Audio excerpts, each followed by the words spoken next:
बड़ी खबर इस वक्त की, कंगना का ऑफिस टूट चुका है। जी हां, जिसकी हर कोई उम्मीद कर रहा था कि शायद ऐसा नहीं होगा, जिसको लेकर के बीएमसी लगातार प्रयास कर रही थी कि ऐसा ही करना है, नोटिस चस्पा किया, कंगना की तरफ से जवाब नहीं आता है तो बीएमसी ने तोड़ना शुरू कर दिया। और ये जो आप मेरे साथ तस्वीर देख रहे हैं इस वक्त पे, ये मोहर लगाती है इस बात पे कि बीएमसी ने कंगना के ऑफिस को तोड़ने की प्रक्रिया शुरू कर दी है। कंगना इस वक्त पे मुंबई में नहीं थी जिस वक्त पे ये पूरा का पूरा कांड हुआ है, और इसके साथ साथ अब ये बात साफ हो जाती है कि ये कितनी डेस्परेट थी बीएमसी इसको लेकर के कि वो एक संदेश पहुंचाना चाहती थी। मैं आपको कंगना ने जो इस पर प्रतिक्रिया दी है।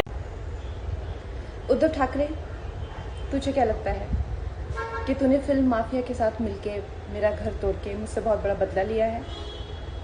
आज मेरा घर टूटा है, कल तेरा घमंड टूटेगा। ये वक्त का पहिया है, याद रखना,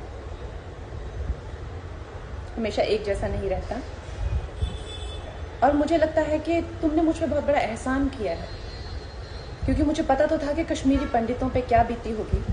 आज मैंने महसूस किया है, और आज मैं इस देश को वचन देती हूं कि मैं सिर्फ अयोध्या पे ही नहीं, कश्मीर पे भी एक फिल्म बनाऊंगी, और अपने देशवासियों को जगाऊंगी, क्योंकि मुझे पता था हमारे साथ होगा तो होगा, लेकिन मेरे साथ हुआ है, इसका कोई मतलब है, इसके कोई मायने हैं।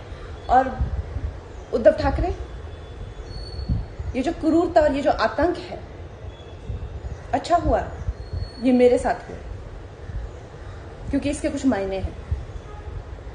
जय हिंद, जय महाराष्ट्र। संजय राउत जी, आपने मुझे कहा कि मैं एक हरामखोर लड़की हूं।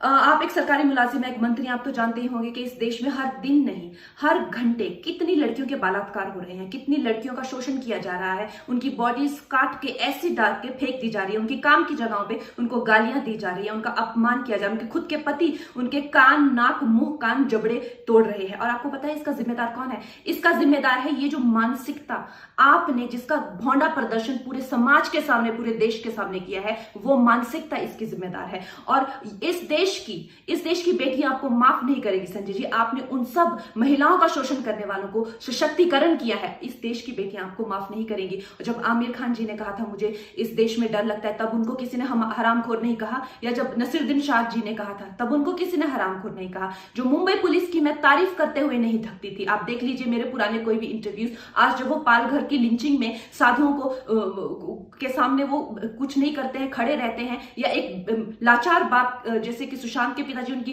एफआईआर नहीं लेते हैं, मेरी स्टेटमेंट नहीं लेते हैं, तो इस प्रशासन के चलते हुए अगर मैं उनकी निंदा करती हूं, ये मेरी अभिव्यक्ति की आजादी है, मैं उनकी निंदा करती हूं। संजय जी, मैं आपकी निंदा करती हूं, आप महाराष्ट्र नहीं हैं, आप ये नहीं कह सकते कि मैंने महाराष्ट्र की निंदा की। और संजय जी, मैं 9 सितंबर को आ रही हूं, आपके लोग कह रहे हैं कि आप लोग मेरा जबड़ा तोड़ देंगे, आप लोग मुझे मार डालेंगे। आप लोग मुझे मारिए, क्यों? क्योंकि इस देश की जो मिट्टी है वो ऐसे ही खून से सींच कर इस देश की जो गरिमा है और अस्मिता के लिए न जाने कितने लोगों ने अपनी जान दी है, और हम भी देंगे संजय जी, हम भी देंगे, क्योंकि हमको भी वो कर्ज निभाना है। मिलते हैं 9 सितंबर को। जय हिंद, जय महाराष्ट्र।